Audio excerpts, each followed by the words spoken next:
Halo Sobat Dunia Penerbangan, selamat datang di channel Skeleton Official, channel yang membahas seputar dunia aviasi dan spotting pesawat terbang.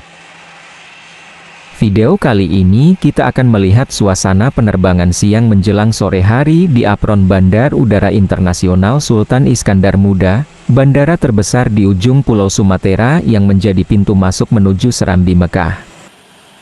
Video ini memperlihatkan suasana di apron parkir pesawat selama 60 menit dari jam 15.30 WIB sampai dengan jam 16.30 WIB di mana penerbangan sedang berkumpul. Penerbangan terakhir Bandara Sultan Iskandar Muda ditutup dengan batik air yang mendarat pada pukul 18 WIB.